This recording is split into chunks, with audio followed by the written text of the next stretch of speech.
حضرت زبیر بن العوام رضی اللہ تعالیٰ عنہ ان عظیم صحابہ کرام رضوان اللہ علیہ مجمعین میں شمار ہوتے ہیں جن کی زندگی ایمان کی پختگی، جرت کردار اور اصولی وابستگی کا عملی نمونہ ہے۔ آپ رضی اللہ تعالیٰ عنہ قریش کے معزز خاندان بنو اسد سے تعلق رکھتے تھے اور رسول اللہ صلی اللہ علیہ وآلہ وسلم کے قریبی رشتہ دار بھی تھے۔ آپ رضی اللہ تعالیٰ عنہ کی والدہ حضرت صفیہ رضی اللہ تعالیٰ عنہا نبی کریم صلی اللہ علیہ وآلہ وسلم کی پھوپھی تھیں۔ کم عمری میں اسلام قبول کرنا اور مکہ کے سخت حالات میں ثابت قدم رہنا اس بات کا ثبوت ہے کہ آپ رضی اللہ تعالیٰ عنہ نے حق کو پہچان کر اس کی ہر قیمت ادا کی۔ اسی اخلاص و وفاداری کے باعث رسول اللہ صلی اللہ علیہ وآلہ وسلم نے آپ رضی اللہ تعالیٰ عنہ کو عشرہ مبشرہ میں شامل فرمایا۔ حضرت زبیر بن العوام رضی اللہ تعالیٰ عنہ کو اسلام کا اولین مجاہد بھی کہا جاتا ہے۔ ایک دن مکہ میں یہ افواہ پھیلی کہ رسول اللہ صلی اللہ علیہ وآلہ وسلم کو نقصان پہنچایا گیا ہے تو آپ رضی اللہ تعالیٰ عنہ تلوار لے کر سب سے پہلے نکلے۔ نبی کریم صلی اللہ علیہ وآلہ وسلم نے یہ منظر دیکھ کر دعا فرمائی جو آپ رضی اللہ تعالیٰ عنہ کی زندگی کے لیے باعث برکت بنی۔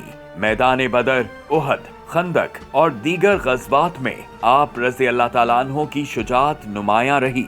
غزوہ احد میں جب حالات نازک ہوئے تو حضرت زبیر بن العوام رضی اللہ تعالیٰ عنہ نے رسول اللہ صلی اللہ علیہ وآلہ وسلم کے حکم پر دشمن کا تعاقب کیا جس سے جنگ کا پانسا پلٹنے میں مدد ملی۔ اسی لیے نبی اکرم صلی اللہ علیہ وآلہ وسلم نے فرمایا کہ ہر نبی کا ایک حواری ہوتا ہے اور میرے حواری زبیر بن العوام رضی اللہ تعالیٰ عنہ ہیں۔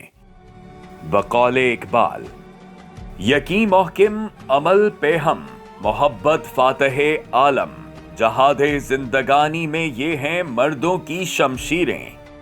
حضرت زبیر بن العوام رضی اللہ تعالیٰ عنہ کی شخصیت کا ایک نمایاں پہلو دیانت اور امانت ہے۔ آپ رضی اللہ تعالیٰ عنہ اگرچہ تجارت اور محنت کے ذریعے صاحب مال ہوئے مگر دولت کو کبھی مقصد حیات نہیں بنایا۔ آپ رضی اللہ تعالیٰ عنہ قرض لینے سے حد درجہ احتیاط کرتے تھے اور اگر کسی کی امانت قبول کرتے تو اسے قرض شمار کر کے سختی سے ادا کرتے تاکہ کسی کا حق ضائع نہ ہو۔ یہ طرز فکر اسلامی معاشرت میں اعتماد، شفافیت اور ذمہ داری کی بنیاد فراہم کرتا ہے۔